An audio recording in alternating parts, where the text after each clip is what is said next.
who is the best player in the Premier League now? Such a hard question because it's like, really and truly, there is no best player like you can really say. So it's like a subjective thing that you pick up. It's an interesting question, but realistically, there probably is there's no way to find out that this is the best player. Who for you? On the day. Yeah. I would say it's a hard one, but I would probably go with Aguero because his consistency. And when you look at, if you was to say best player, maybe the player that could go into any team and just make a difference and do absolute bits. And I think he is that guy. It's like every year after years doing big numbers in front of goal. Even when like Man City are starting to bring in other players like Jesus and stuff like that, like he still maintains his spot and he's still scoring goals. How old is he now? Was he like 30? I don't know. 29, 30, so yeah. Yeah, something like that. So yeah, I'd say him. He's made a big difference. He's helped Man City win trophies. So yeah, I'd have to go with Aguero. What are you saying? I said De Bruyne. De Bruyne? Yeah. Okay. Most all-round player, I think. We haven't seen the best of him yet. But I've watched De Bruyne from young as well. Like, I've always liked De Bruyne. And I've liked Hazard from young as well. Like Hazard, before he signed for Chelsea, Hazard was my favourite player abroad. Okay. Then he just went off the ball last season a bit, Hazard picks and chooses when he wants to play. Like, you see that. When he wants a manager gone, he'll stop playing. When a new manager comes in, it's his new best season. Whereas De Bruyne, I feel like it's a good balance of goals and assists. He wasn't a centre mid. Last year, he done the job there for City. He dropped back. He's really a number 10, more attacking player. Yeah. He dropped back. He got more assists than goals. Yeah. And really, you can put him number 10. He'll be equally as productive in a different way. I just feel like he knows the right pass to do. Most all round, can take free kicks, score, assist on the ball. So what have picked a Man City player? What have those two got over? Because I hear Hazard a lot, and the other person I hear is De Gea. Yeah, because of his consistency. That's a good shot though. What have your two picks? Yeah, what have your 2 picks got over Hazard? Like I said, Hazard's inconsistent. He'll have seasons where he just goes off the ball. Like on his day, he's an amazing player. Like the way he just took the piss out of Liverpool in that cup game and scored a goal, like just unbelievable. But yeah, like last season he didn't really step up, and the season before that one, so 2 seasons before that one, he went off the ball quite a bit. So like I said, he has these moments where he's just not really doesn't seem to be really feeling it. He don't step up. Now at the moment they're like one man team now. De Bruyne or Hazard for me. Okay. But because I feel like De Bruyne's more all round, you can move De Bruyne in a couple of positions to still do a job. And I think De Bruyne got the better footballing brain. With De Gea, like it's hard to really compare like an outfield player to a goalkeeper. Like I feel like if you could say maybe he's the best goalkeeper, but he's been having a bit of a funny season. Like he's had some shockers. Is that his fault though? Because you can't save everything. No, you can't. I think there were a couple though that you could argue he could have done a little bit better. Okay. So is it at the point now where you can say like currently this season is he still the best goalkeeper? De Gea. I would say he's been complacent.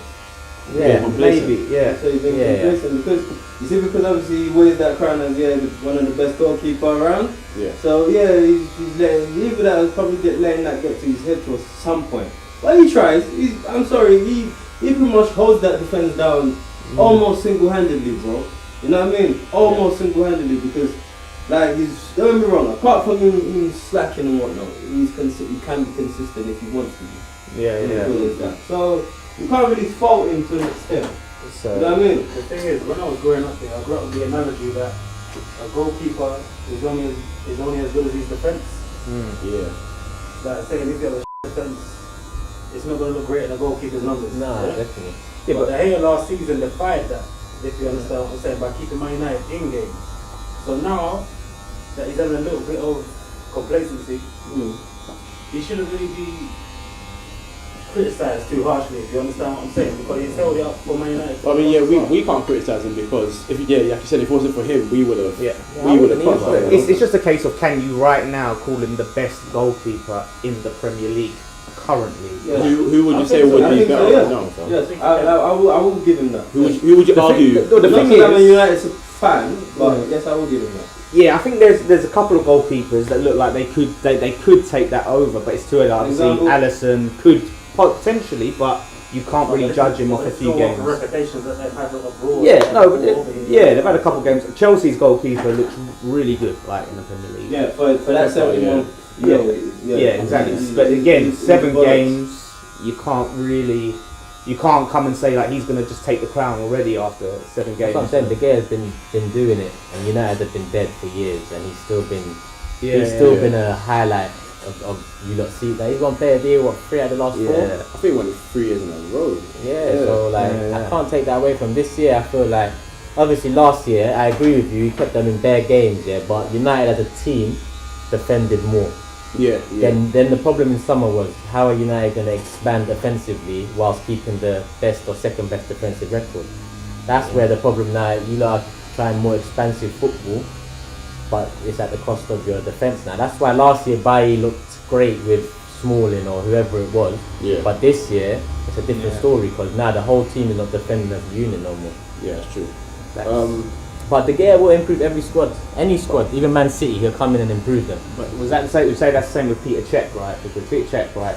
A lot of Arsenal fans have been on his case, right? But again, at the same time, your defence has been just shocking.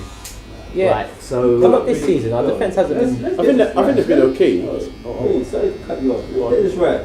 Peter Cech, in his prime, he was a G. in his prime, so you can't. He's getting old. You know what I mean? He's getting old. We need to base something out. No, but you need to understand he's getting old. But what I'm saying is the issue Peter Cech, or is it his defence, or is it a combination? Probably a combination. With Cech's made great saves this season. Great. Shot stopping. I'm not. This season he's kept us in games, but It's just the passing. When it comes to playing at the back, if that's the football the manager wants to play, he's not the manager for that.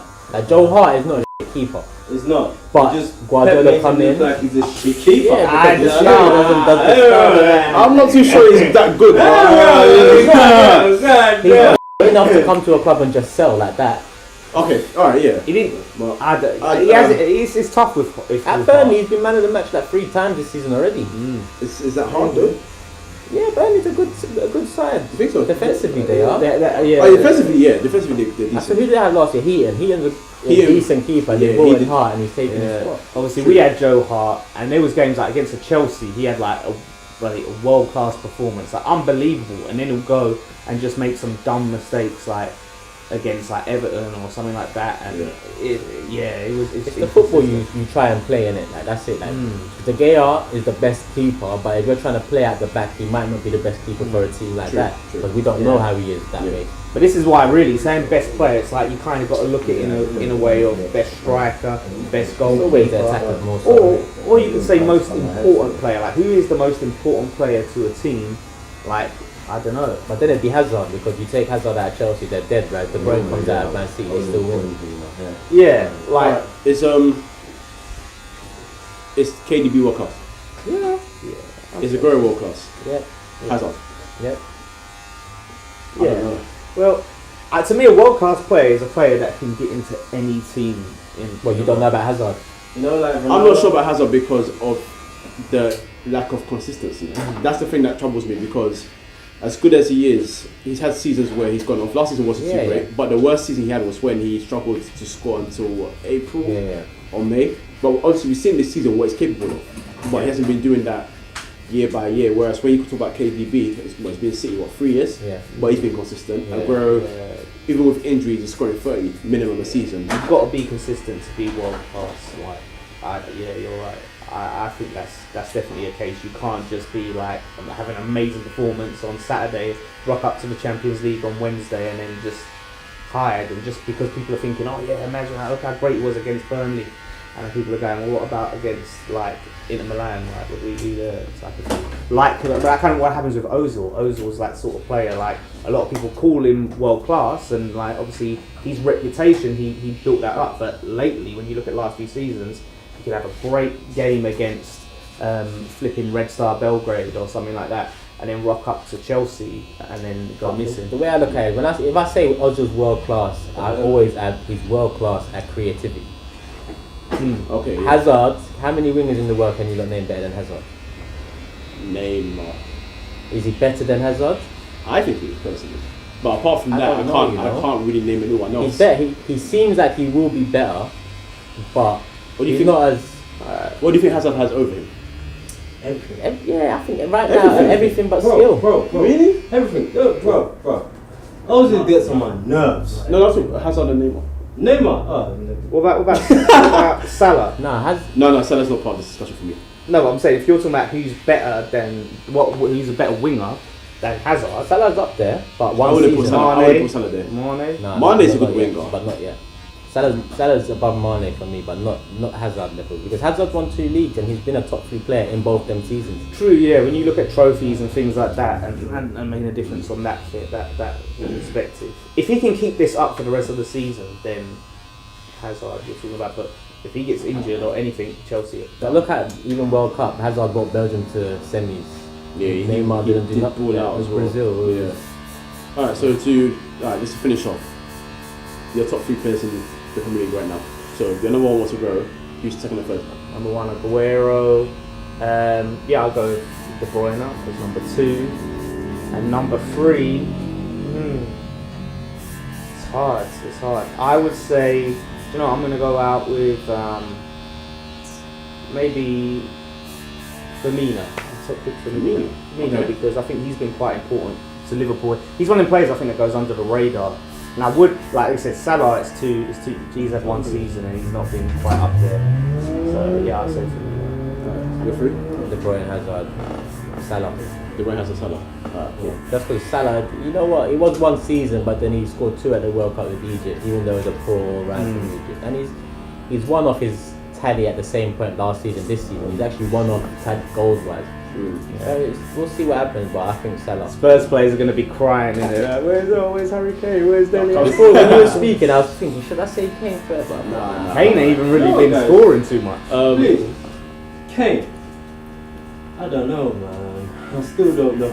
He ain't really. He ain't really. Nah. Kane is. He's not really the one. He's a great striker. He's a great striker. Yeah. Eriksen, he wouldn't be getting 30 or 20 plus every year. I believe I so said too. this when he was banging in goals last season. I hope you got the videos of me saying this. I don't really rate Harry Kane. I rate him in the box.